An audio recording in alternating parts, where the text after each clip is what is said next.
Happy Friday. And we're here today for a little Wendy wisdom. And what we're going to talk about is wake up calls. So, not exactly what I planned on talking about today, or at least not the title I was planning on talking about today, but we're going to talk about wake up calls anyway. So, what do I mean by a wake up call? What I mean by a wake up call is when something happens and you go, whoa, I wasn't prepared for that. Or you go, whoa, maybe what I'm doing isn't what I should be doing. So there are a lot of different ways to find customers. And there are people finding them in all different kinds of places. And if you listen to all the experts, they'll all tell you, or at least most of them will tell you there's one right way, and it's their way or the highway, right? And you're a total loser. You're never going to find customers if you don't do it my way. Okay. Well, that's not my cup of tea. It's never been my cup of tea, not going to be my cup of tea, and not going to be how I show up. So this week, there are a lot of people who use one social media channel or a couple of social media channels who had a bit of a wake-up call because there was an outage this week. The reality is that every social media channel has a right fit for certain kinds of customers, certain kinds of functionality, and you need to figure out where your people are, right? One of the things that the email list people will say as well, if you have your email list, then you own it. Yes, that's true, but you got to pick your email service provider well. But that is true. But all of that is really just talking about where to find your customers. And so your customers might be on Facebook, they might be on Instagram, they might be on Pinterest. I know awesome people that can help you with any of those places. And your customers might be on LinkedIn. But what most people don't realize is that it's more than just finding your customers. Finding your customers is not the only thing you need to do in order to have a business that can handle the surprises, that can handle the outages, that can handle whatever the heck is coming next. And what I like to help people do is A, show up as their best selves. B, not have to do things in their sales and marketing process that are out of integrity, incongruent to who they are. Now, that doesn't mean that you can be successful without doing hard, scary things or learning some things or maybe even changing a thing or two about yourself. But you can still do it your way and find your people. One of the things that most people miss out on in all of this is that most of the people out there are talking about whatever channel they talk about, whatever their expertise is in. They talk about content or they talk about ads. And yeah, so obviously I'm not allergic to content because, I create it. Now, I'm a planner, so I like to create it and schedule it. And so other than my lives, it's done kind of in a chunk and it's scheduled and it's done for the week. And sometimes I even do it for the month, and that makes me really happy. But you don't have to be that way. Most entrepreneurs do not have high levels of executive function, and that's okay. But what I help people with isn't content or ads. It's how do you stand out and express who you are and who your people are on LinkedIn? And then how do you make the most of the tremendous tools available on this profile on LinkedIn to find the people you need to find? And by find the people you need to find, I'm not talking about your customers. That's the mind-blowing thing. I'm talking about all the other people you need to find. So who do you need to find in order to have multiple streams, let's say multiple waterfalls of customers? Because you need to have more than one waterfall, people. So if you are ready to put a couple hours a week in, you can use that amazing set of search functions on LinkedIn to find the people you need to meet. That will help you get in front of more customers. That will help you find more customers. So, what we're talking about: guesting on podcasts. And there's a couple ways to play that. So there are podcasts with big audiences. There are podcasts that don't have big audiences, but you can still leverage that to get in front of audiences and build credibility. So it's not a one size fits all kind of deal again, right? Okay, so we've got podcast guesting. What if you have a podcast? I'm launching one soon. I'll be looking for podcast guests. I will be going out and searching for different kinds of things and different kinds of places that people are talking about the things that might help me find the people that I want to bring onto my podcast. Okay, so podcast hosting, looking for podcast guests.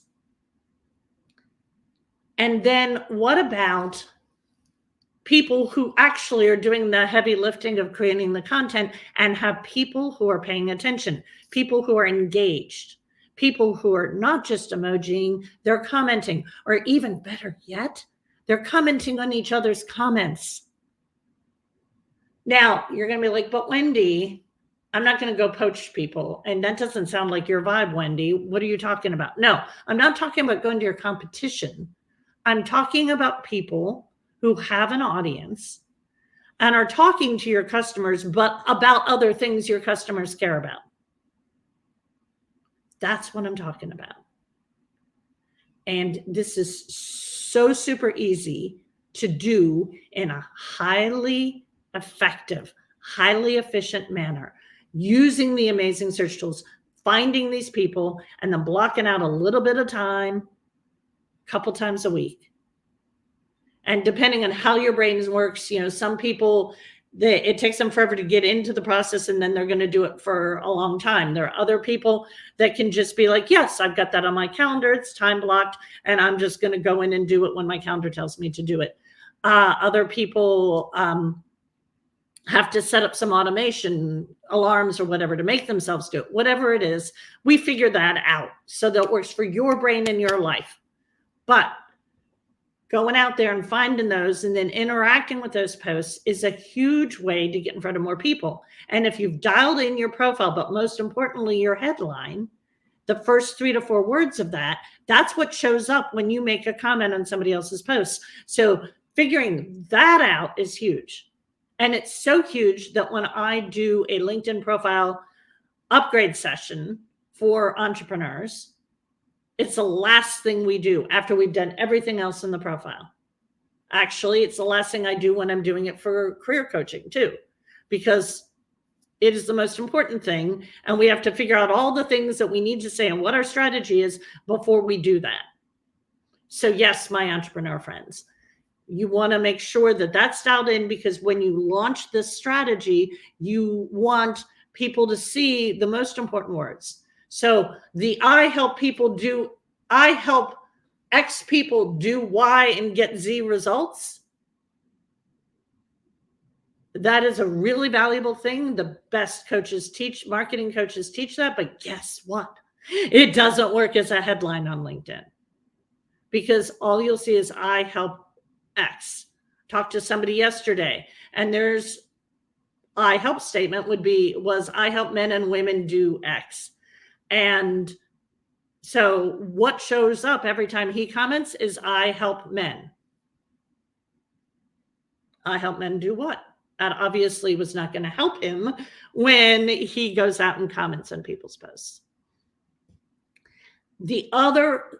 So we've talked about podcast guesting, podcast hosting. We've talked about people with engaged audiences on LinkedIn, and there are a ton of them. And guess what? It's not all about work these days.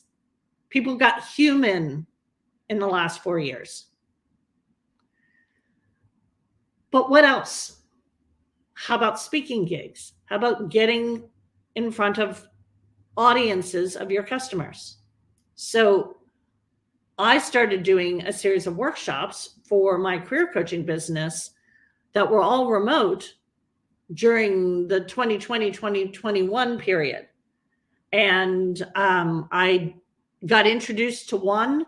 It was a professional women's group for people whose careers were focused on the environment. And the next thing you know, I was doing workshops for virtual sessions for professional women's groups of women in different cities in the US whose careers are focused on the environment. And that was great. I could help them. I had a great track record helping women I got from that first workshop I did.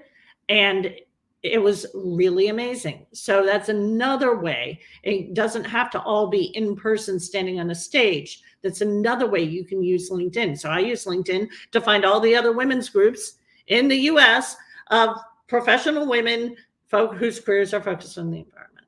So that's another example. Speaking gigs, virtual and in person.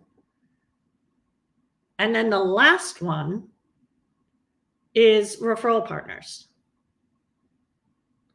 And referral partners can come in a variety of different ways. So people who work with people who have businesses that they've grown on Facebook, they can refer customers to me when they want to explore this other channel that the Facebook coach doesn't have information on. That's an example. Another example is for my career coaching business. Who cares? Who is motivated to help fix the problem when one half of a couple loses their job? Financial planners.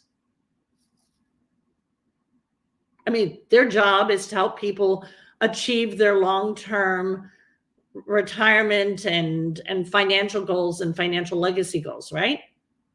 Well, if one half of the couple loses their job, that's throwing everything out of whack. So who do they want to refer their clients to? Well, me, because I can help them get the right job for that family and get back on track financially.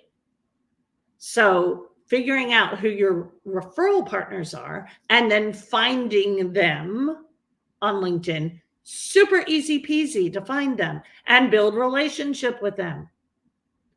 So that's why I'm always saying it doesn't matter whether your customers are talking about whatever it is you help them with, because you might help them with stuff that people don't talk a ton about. You could still probably create content if you wanted to, but I'm always about, you went into entrepreneurship to have freedom and to have a whole life, right? So let's start with the stuff that you can do easy peasy, that you can do in a couple hours a week and make that happen. And then, yes, I have thoughts. If you are really good at Facebook-based content, not the real stuff, but not reels, but but written content and visual content and lives, yes, I can talk to you about how that translates in the different world on LinkedIn. But what I'm saying is, learn how to stand out on that profile, get that business page so you don't have the blue amorphous blob, and then figure out who you need to meet your strategy, and then build those skills to find those people and interact with them and build those relationships, and you will have waterfalls of customers coming your way.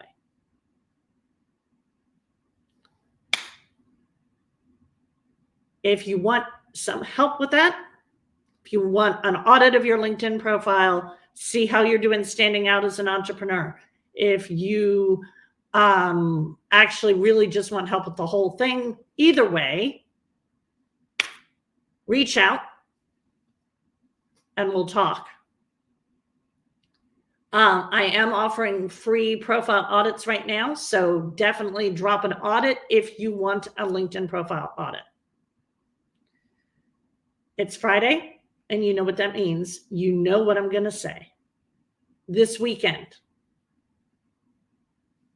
do something you love with the people you love.